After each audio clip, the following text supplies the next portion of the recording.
వందే మాత్రం. నేను మీ journalist Navata. Welcome to R political. FCRA ఆట, M16 నీడ, ఈ రెండిటి గురించి మాట్లాడేటప్పుడు చాలా మంది CI దగ్గరే ఆగిపోతారు. కానీ భారతదేశంలో అసలు కథ ఇంకో పొరలో ఉందని కొందరు చెప్తారు. బ్రిటిష్ వాళ్ళు వెళ్లిపోయిన తర్వాత చర్చ్ ఆఫ్ ఇంగ్లాండ్ ఆస్తులు వ్యవస్థను నిర్వహించడానికి CNI అంటే ఉత్తర భారతదేశం, CSI దక్షిణ భారతదేశం ఏర్పడ్డాయి. బయటకి ఇవి స్వతంత్ర సంస్థల్లా కనిపించినా వాటి మూలాలు మాత్రం ఆంగ్లికన్ కమ్యూనియన్ వరకు వెళ్తాయని చెప్తారు.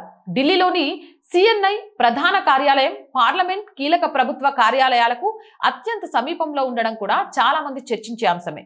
చర్చ్ ఆఫ్ ఇంగ్లాండ్ అసలు బలం మత ప్రచారం కాదని, దాని విస్తారమైన భూములు, ఆస్తులేనని అంటారు. కొన్ని అంచనాల ప్రకారం రక్షణ మంత్రిత్వ శాఖ తర్వాత భారతదేశంలో అతిపెద్ద భూసంపద కలిగి ఉన్న వ్యవస్థల్లో ఇది ఒకటని కూడా చెప్తారు.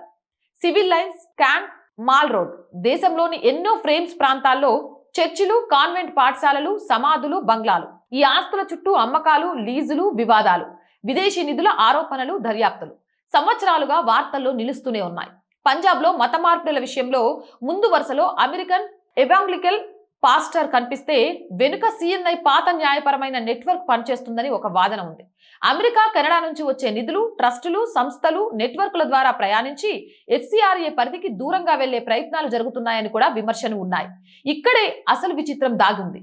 భారత భూముల నుంచి, ఇక్కడి మూలాల నుంచి వస్తున్న ఆదాయం ట్రస్టులు, షెల్ కంపెనీల పొరల మీదుగా విదేశాలకు చేరుతుందని, తిరిగి అదే డబ్బు థింక్ ట్యాంకులు, NGOలు, మీడియా నెరేటివ్లు, మత మార్పిడి కార్యక్రమాలు, వీటి చుట్టూ తిరుగుతూ మళ్ళీ భారతదేశంపైనే ప్రభావం చూపే నెట్వర్క్ గా మారుతుందని చెప్తారు.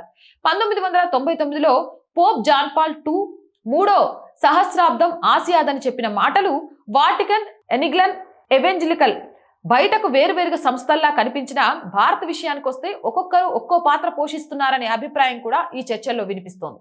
ఇవన్నీ కలిపి చూస్తే ఇది కేవలం మతం గురించిన కథ మాత్రమే కాదు. భూములు, నిధులు, చట్టాలు, ప్రభావం ఇవన్నీ కలిపిన ఒక సంక్లిష్టమైన నెట్వర్క్ గురించిన కథ. అందుకే కథ CIA దగ్గరతో ముగియదు. ఈ విషయం మీద ప్రతి ఒక్కరూ చర్చించుకోవాల్సిన అవసరం ఎంతైనా ఉంది.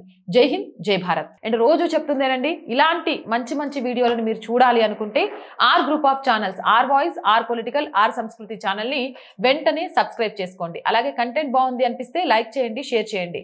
ఆర్థికంగా ఆర్ వాయిస్ కి సపోర్ట్ గా ఉండాలి అనుకుంటే సబ్స్క్రిప్షన్ పక్కనే జాయిన్ అనే బటన్ ఉంది. 1 to 5 లెవెల్స్ ఉన్న ఏదో ఒక లెవెల్లో సపోర్ట్ చేయండి. లేదా స్క్రీన్ మీద గూగుల్ పే, ఫోన్ పేతో పాటు అకౌంట్ డీటెయిల్స్ ఉన్నాయి. మీకు తోచిన సహాయాన్ని అందించండి. వ్యాపార ప్రకటనల కోసం 8328500576 నెంబర్ని సంప్రదించండి. జై హింద్, జై భారత్.